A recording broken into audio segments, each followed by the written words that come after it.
नमस्कार, स्वागत है आप सभी का Gautam Sanskrit education YouTube channel पर।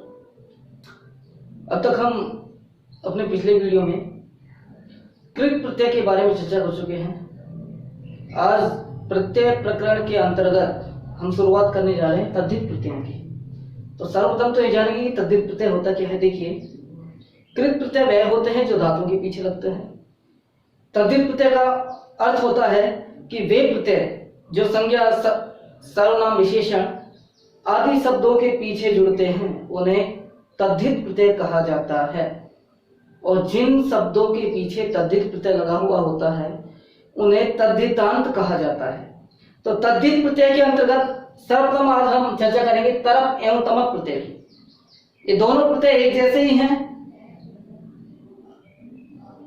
इनके रूप एक जैसे एक समान चलते हैं, अर्थ में थोड़ा अंतर है, उसकी चर्चा करते हैं। देखिए, सबसे पहले तो प्रयोग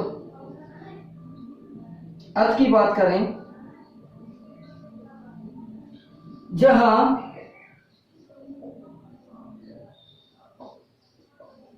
दो व्यक्तियों में, दो पदार्थों में से किसी एक की श्रेष्ठता बतलाई जाए, दो में से किसी एक की विशेषता बतलाई जाए,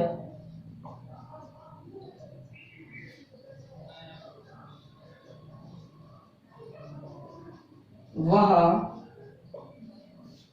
तरप का प्रयोग होता है। और जहां अनेकों में से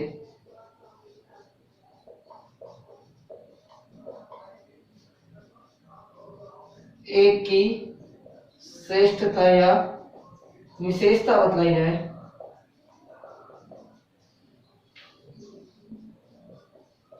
वहां पर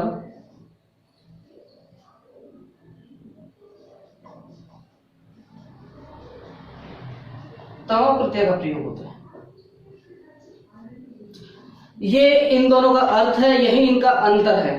देखिए, जहां दो में से एक की विशेषता बतलाई जाए कि राम श्याम से ज्यादा चतुर है, राम श्याम से मोटा है, राम श्याम से लंबा है, वहां पे हम जिससे तुलना की जा रही है उसमें पंचमी विभक्ति का प्रयोग करते हैं, और जिसकी विशेषता बतलाई जा रही है उसमें तरप प्रत्यय का प्रयोग करते हैं। और जहां अनेकों में से किसी एक की विशेषता बतलाई जाती है वहां पे षष्ठी अथवा सप्तमी विभक्ति का प्रयोग किया जाता है और तमक प्रत्यय का प्रयोग किया जाता है। तो ये तो इन दोनों में मुख्य अंतर। तरप प्रत्यय मतलब दो में से एक की विशेषता, तमक प्रत्यय मतलब अनेकों में से एक की विशेषता। जैसे कि नदियों में गंगा सबसे पवित्र नदी है, तो यहाँ सभी नदियों में से एक गंगा की विशेषता बतलाई जा रही है, वहां हम प्रयोग करेंगे तमक प्रत्यय का। जहां दो में से एक की, जैसे कि यमुना, गंगा नदी यमुना नदी से बड़ी है, यहां पे प्रयोग करेंगे तरप प्रत्यय का। तो ये इन दोनों में मुख्य अंतर है। इनके अलावा अंतर है शेष पद। देखिए, शेष पद तरप का तर शेष रहता है, पै का लोप हो जाता है, तथा तमक का तम शेष रहता है, इसके भी पै का लोप हो जाता है। दोनों में पै का लोप होता है, अंतिम पै का। तरप का त शेष रहेगा और तमक का तम शेष रहेगा। इनके अलावा इन दोनों प्रत्ययों को घ कहा जाता है। तरप तमपाऊ घ, दोनों प्रत्ययों की घ संज्ञा होती है, यानी घ प्रत्यय का मतलब होता है तरप एवं तमक प्रत्यय। आगे बात करते हैं इनके प्रयोग की अथवा रूपों की। तो देखिए, इनके रूप चलते हैं, पुल्लिंग में राम, स्त्रीलिंग में रमा तथा नपुंसक लिंग में फल के समान। पुल्लिंग में राम, स्त्रीलिंग में रमा अथवा लता और नपुंसक लिंग में फल के समान, इन दोनों ही प्रत्ययों के रूप चलते हैं।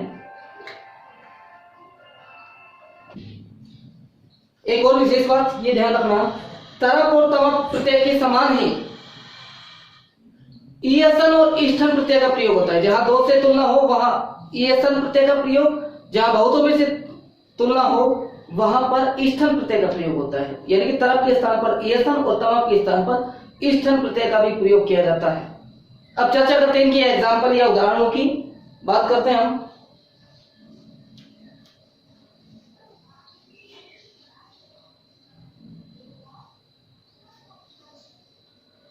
तो सबसे पहले उदाहरण देंगे हम तरप प्रत्यय के।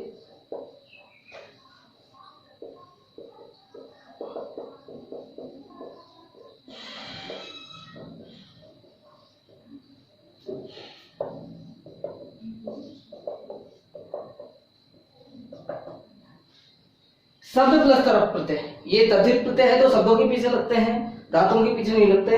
और वैसे धातुओं के पीछे इनका प्रयोग होता है, केवल तरप और तमप का प्रयोग धातुओं के पीछे भी होता है, वहां पे इनका आम शेष रहता है। तरप के बाद में आम जुड़ जाता है और नपुंसकलिंग में ही होता है इनका प्रयोग। हम बात कर रहे हैं तद्धित प्रत्यय के अंतर्गत शब्दों के पीछे की, जैसे कि श्रेष्ठ प्लस तरप। पुल्लिंग में इसका पहला लोप हो जाएगा, ये बनेगा श्रेष्ठ तरह है। पुल्लिंग में राम के समान रूप चलेंगे, स्त्रीलिंग में लता के समान, तो ये हो जाएगा श्रेष्ठ तरह। और नपुंसकलिंग में हो जाएगा फल के समान श्रेष्ठ तरह। इस प्रकार से इनके रूप चलते हैं। और एग्जांपल देखते हैं। गुरु प्लस तरप, गुरु तरह है, गुरु तरह, गुरु तरम। इसी प्रकार से दीर्घ प्लस तरप, दीर्घ तरह है, दीर्घ तरह, दीर्घ तरह। इसी प्रकार से ज्येष्ठ प्लस तरप, यह हो जाएगा ज्येष्ठ तरह है, ज्येष्ठ तरह तथा ज्येष्ठ तरह। पटु प्लस तरप प्रत्यय,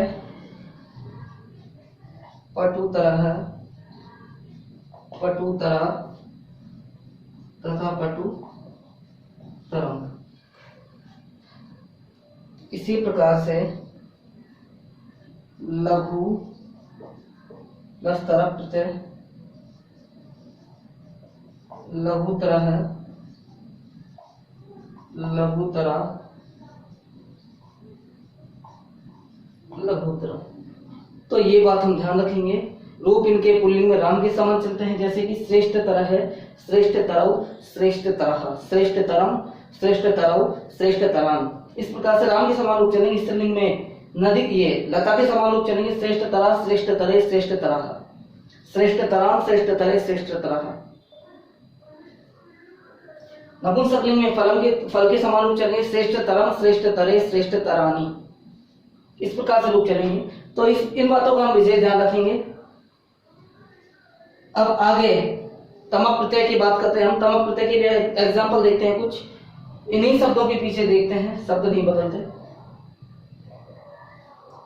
तरप का पहली बात तो तरप का तम शेष रहता है, तो सभी शब्दों के पीछे हमको केवल तम लगाना है और रूप जिस हिसाब से चलते हैं, यानी पुल्लिंग में राम के समान, स्त्रीलिंग में रमा के समान और नपुंसकलिंग में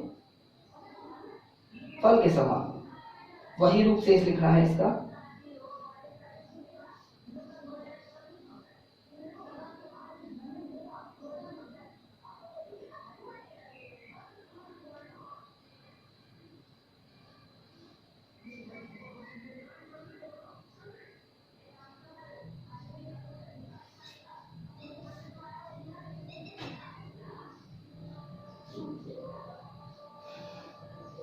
तो देखिए, श्रेष्ठ प्लस तम प्रत्यय बनेगा श्रेष्ठ तमः पुल्लिंग में, स्त्रीलिंग में श्रेष्ठ तमा बनेगा और नपुंसकलिंग में श्रेष्ठ तमम बनेगा। गुरु प्लस तम प्रत्यय गुरु तमः, गुरु तमा, गुरु तमम।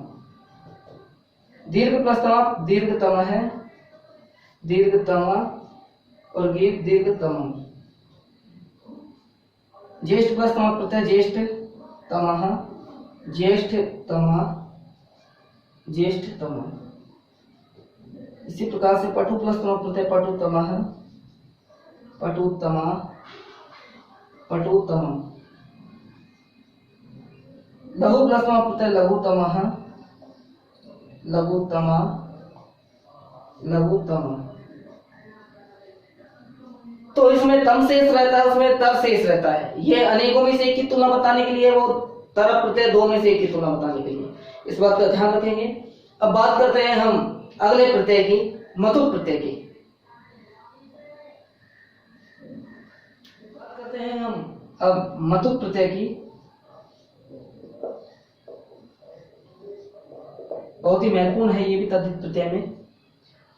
इसका सूत्र है, देखिए,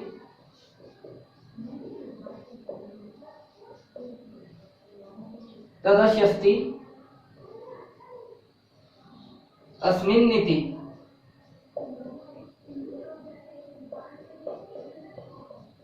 मतु। तत् अस्य अस्ति प्लस अस्मिन् प्लस इति मतु, यानी कि तद अस्य अस्ति, तत् अस्य अस्ति अथवा तत् अस्मिन् अस्ति। वह इसका है अथवा वह उसमें है, इस अर्थ में। वह उसका है, जैसे कि बुद्धिमान यानी बुद्धि से युक्त, बलवान यानी बल से युक्त, यानी कि वह उसमें है, बल उसमें है, इस अर्थ में मतु प्रत्यय का प्रयोग किया जाता है।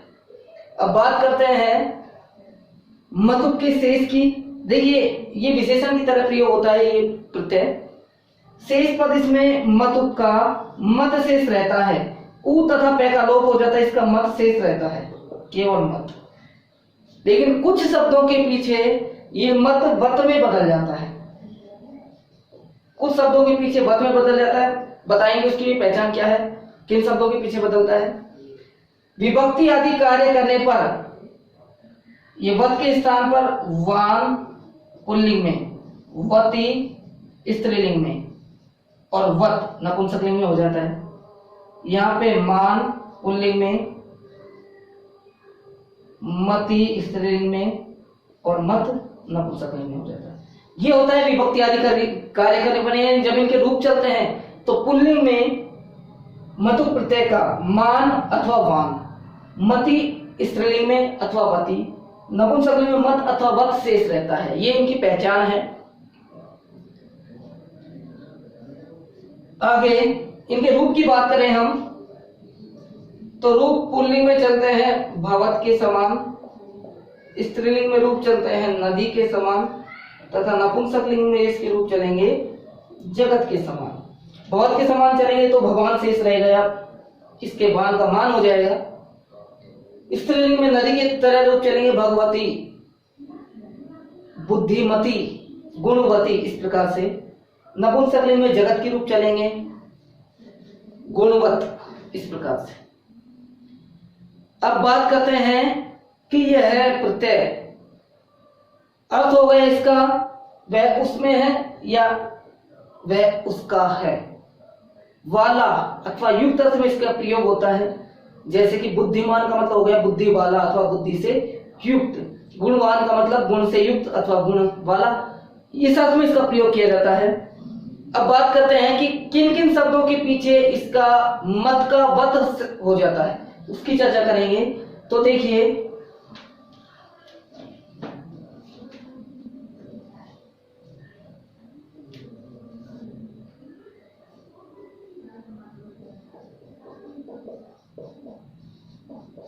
मत का वत किन किन पदों के पीछे शेष रहता है उसकी चर्चा करेंगे। तो सबसे पहली बात तो अकारांत तथा मकारांत।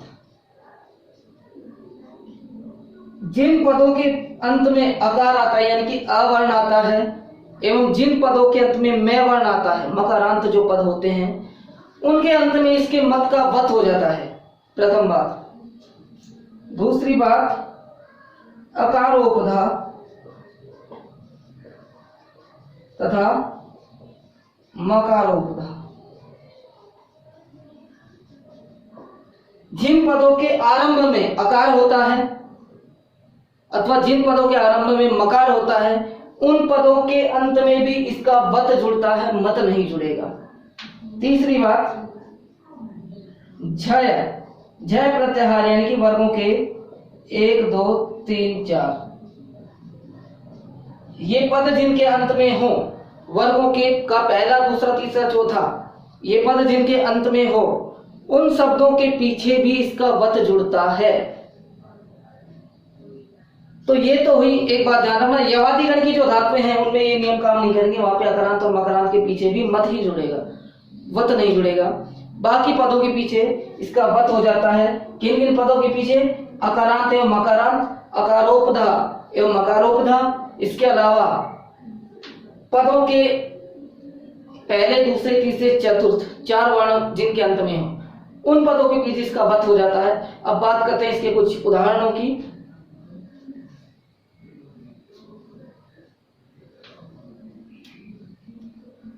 देखिए, शब्द प्लस मतु प्रत्यय, पुल्लिंग रूप, स्त्रीलिंग रूप, और ये हो गई नपुंसकलिंग रूप। बुद्धि प्लस मतु। देखिए, बुद्धि में अंतिम जो वर्ण है वह इकारांत है, सॉरी धानी इकारांत है, ये बुद्धि इकारांत है, तो इसमें मत ही जुड़ेगा, इसका वान वत या वान नहीं जुड़ेगा। तो पुल्लिंग में रूप इसका हो जाएगा बुद्धिमान, भगवान की रूप तरह रूप चलेंगे तो ये हो जाएगा बुद्धिमान। स्त्रीलिंग में नदी के समान, तो ये हो जाएगा बुद्धिमती, यानी कि बुद्धि से युक्त है जो स्त्री। नपुंसकलिंग में हो जाएगा ये बुद्धिमत। एक और एग्जाम और देखते हैं, गुण प्लस मत। गुण में देखिए अकारांत है ये, तो यहाँ पे वत शेष रहेगा इसका, और ये हो जाएगा गुणवान। स्त्रीलिंग में गुणवती, नपुंसकलिंग में गुणवत। भक्ति प्लस मतु, भक्तिमान, भक्तिमती, भक्तिमत।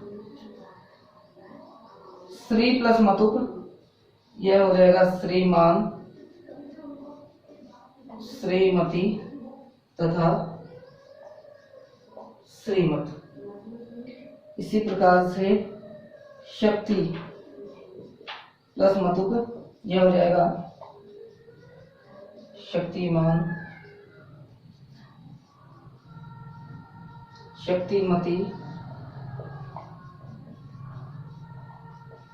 तथा शक्तिमत।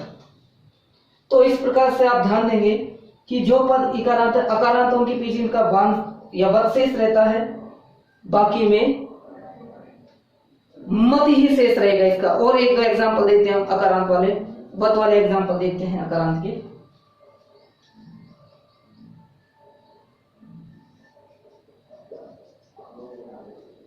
ज्ञान प्लस मतु, ये हो जाएगा ज्ञानवान, ज्ञानवती तथा ज्ञानवत। इसी प्रकार से बल प्लस मतु, यह हो जाएगा बलवान,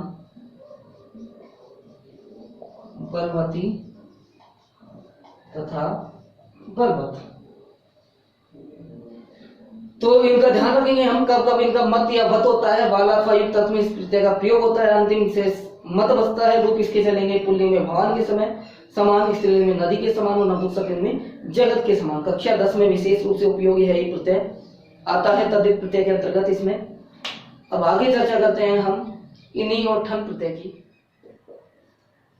इन्हीं तथा ठन प्रत्यय।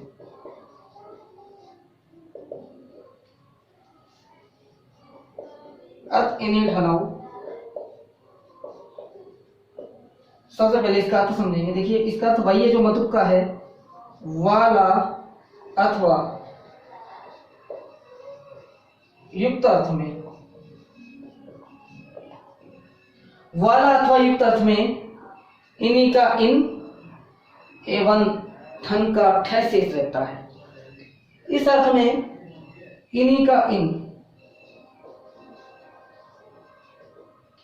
तथा ठन का ठे शेष रहता है। ध्यान रखना, ये ठे जो है वो इक में बदल जाता है, शेष रहेगा ठे, ठे के स्थान पर हो जाएगा इक। तो जिन पदों के अंत में इक नजर आए वहां ठन प्रत्यय है, इन नजर जहां पे आए वहां पे इक प्रत्यय है, इन्हीं प्रत्यय है। इस बात का ध्यान रखेंगे। इसी को इक प्रत्यय भी बोलते हैं, ठक को, ठन को। अब आगे बात करते हैं इनके रूपों की। रूप से पहले ये प्रत्यय अकारांत पदों के पीछे लगते हैं, इस बात का ध्यान रखिए। अत का मतलब अकारांत, अकारांत प्रत्ययों के पीछे इन्हीं और ठन प्रत्यय का प्रयोग होता है। इन्हीं जो प्रत्यय है वह कहीं कहीं पर आकारांत, जिन पदों के अंत में आ है उनके अंत में भी लगता है।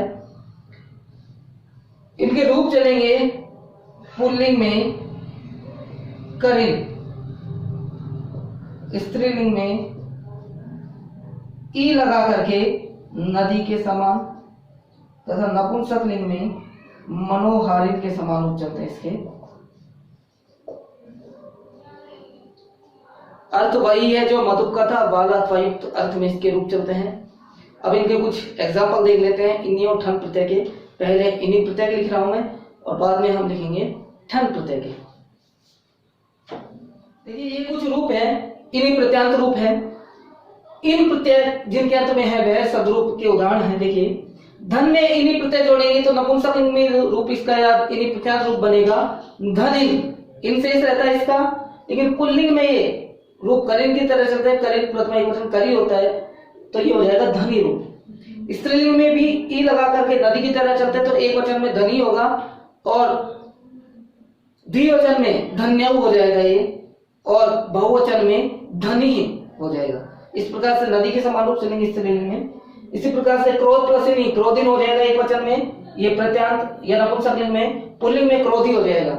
दंड का दंडिन और दंडी, बल का बलिन और बली, सुख का सुखिन और सुखी, गुण का गुणिन और गुणी, माया प्रसिन माइन हो जाएगा और माई हो जाएगा। इस प्रकार से इसका इन शेष रहता है। पुल्लिंग में ध्यान रखेंगे दीर्घ ई की मात्रा शेष रहेगी, स्त्रीलिंग में भी दीर्घ ई की मात्रा शेष रहेगी और नपुंसक लिंग में इन शेष रहेगा। ये इसकी पहचान है। अब चर्चा करते हैं हम ठन प्रत्यय की। अर्थ दोनों के सेम ही है, वाला अथवा युक्त अर्थ में होते हैं। अंतर यह है कि ये प्रत्यय जो है ये अकारांत पदों के पीछे हो दोनों प्रत्यय, इन्हीं भी और ठन भी, और बाकी इन दोनों में अंतर केवल इनके स्वरूप का है। इनका इन शेष रहता है और ठन का इक शेष रहता है। ठन के नय का लोप हो जाता है, केवल इक शेष रहेगा। अब बात करते हैं हम ठन के उदाहरण की, तो शब्द प्लस ठन प्रत्यय। देखिए अब ये कुछ उदाहरण है शब्द प्लस ठन प्रत्यय के। ठन प्रत्यय जब जुड़ेगा दंड प्लस ठन, ठन के नय का लोप हो जाएगा, ठे बचेगा, ठे के स्थान पर इक हो जाएगा, पुल्लिंग में रूप बनेगा दंडिकः। धन प्लस धन प्रत्यय धनिक, इन्हीं ठन प्रत्यांत धनिक हो जाएगा, पुल्लिंग में हो जाएगा धनिकः। इसी प्रकार से माया में माइक हो जाएगा, पुल्लिंग में माइकः। योग में यौगिक, यौगिकः। नव धातु, इसमें जब ठन प्रत्यय जुड़ेगा तो ये हो जाएगा नाविकः, नाविक और नाविक है। तो ध्यान रखिए यहाँ पे इक शेष रहेगा, इन्हीं प्रत्यय में इन शेष रहता है। यही इन दोनों में अंतर है, अर्थ सेम है। अब चर्चा करते हैं अगले प्रत्यय की जो है त्व और त्व एवं तल प्रत्यय।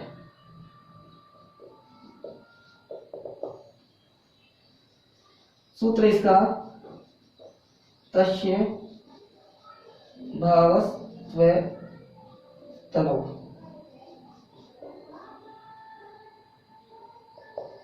तस्य भाव है यानी उसके भाव में, तो भाववाचक संज्ञा बनाने के लिए दोनों प्रत्यय का प्रयोग करते हैं। अर्थ कहां होता है देखिए, विशेषण वाची पदों से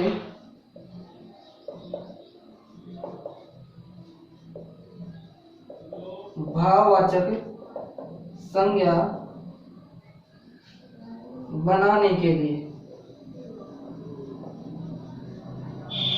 विशेषणवाची पदों से भाववाचक संज्ञा बनाने के लिए शब्दों के पीछे त्व एवं तल प्रत्यय का प्रयोग किया जाता है। शेष देखिए, त्व का त्व ही शेष रहता है, कुछ भी लोप नहीं होता इसमें। तल प्रत्यय के लय का लोप हो जाता है, बचता है ता, और ये तय बदल जाता है ता में, तय बदल जाता है ता में। रूप देखेंगे इसके, तो जो त्व प्रत्यांत रूप है वह नित्य नपुंसकलिंग होता है, पुल्लिंग या स्त्रीलिंग में इसके रूप नहीं चलते हैं, और फल के समान रूप चलेंगे।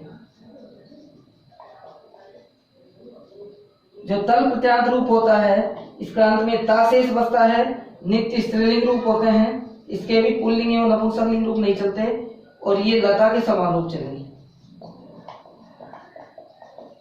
अर्थ होता है इसका भाववाचक बनाने के लिए, यानी कि मनुष्य प्लस तल, जैसे कि मनुष्यता हो जाएगा, यानी कि मनुष्य होने का भाव। त्वम प्रत्यय जोड़ेंगे तो मनुष्यत्वम हो जाएगा, इसका अर्थ भी वही है, मनुष्य होने का भाव। तो केवल भाववाचक संज्ञा बनाने के लिए इन दोनों प्रत्यय का प्रयोग किया जाता है।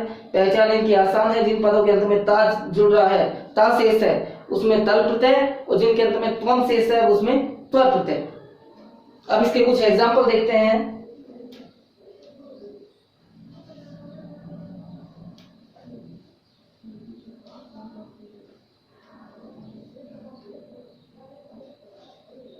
शब्द प्लस तल प्रत्यांत रूप, पहले त्व प्रत्यांत रूप, और ये है तल प्रत्यांत रूप। यहाँ पे देखिए पुल्लिंग और स्त्रीलिंग रूप इसलिए नहीं लिखे हैं क्योंकि त्व प्रत्यांत रूप नित्य नपुंसकलिंग में ही चलते हैं, इनका पुल्लिंग और स्त्रीलिंग रूप नहीं चलता। इसी प्रकार से तल प्रत्यांत रूप है वो नित्य स्त्रीलिंग नहीं चलते, इनका पुल्लिंग अथवा नपुंसकलिंग रूप नहीं चलता, तो केवल एक ही रूप चलते हैं इनके। वो किस प्रकार चलते हैं, जैसे कि मनुष्य प्लस त्व प्रत्यांत रूप बनेगा मनुष्यत्वम, और इसमें तल प्रत्यय जोड़ेंगे तो ये हो जाएगा मनुष्यता। इसी प्रकार से शिशु प्लस त्वम प्रत्यय जोड़ेंगे तो ये हो जाएगा शिशुत्वम और शिशुत्वम। देव में ये दोनों प्रत्यय जोड़ेंगे तो बनेगा देवत्वम, तल प्रत्यय का देवता। लघु में दोनों प्रत्यय जोड़ेंगे तो हो जाएगा ये लघुत्वम तथा लघुता।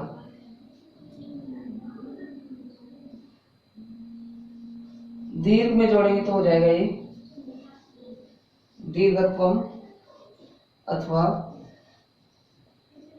दीर्घता। दैत्य में जोड़ेंगे तो हो जाएगा ये दैत्यत्वम अथवा दैत्यता। तो इस प्रकार से इसके रूप बनेंगे, चलेंगे नहीं, केवल स्त्रीलिंग में लता के समान रूप चलेंगे। तल प्रत्यांत के रूप स्त्रीलिंग में चलते हैं केवल लता के समान, और त्व प्रत्यांत रूप केवल फल के समान चलेंगे नपुंसकलिंग में। अर्थ बता दिया मैंने। शिशुत्व मतलब शिशु होने का भाव, देवता मतलब देव होने का भाव, लघुता मतलब छोटा होने का भाव, दीर्घता मतलब बड़ा होने का भाव। तो केवल भाव अर्थ में प्रयोग किया जाता है इनका। विशेषणवाचक शब्दों से भाववाचक संज्ञा बनाने के लिए इन दोनों प्रत्यय का प्रयोग होता है, ध्यान रखेंगे। अब आज का वीडियो चूंकि बहुत ही लंबा हो चुका है तो इसलिए इसको विराम देते हैं यहीं पर। अब आगे चर्चा करेंगे इसी के साथ। जो तद्धित प्रत्यय प्रकरण है यह भी समाप्त होता है। आगे चर्चा करेंगे हम अगले वीडियो में स्त्री प्रत्यय की। आप सभी का वीडियो को अंत तक देखने के लिए धन्यवाद।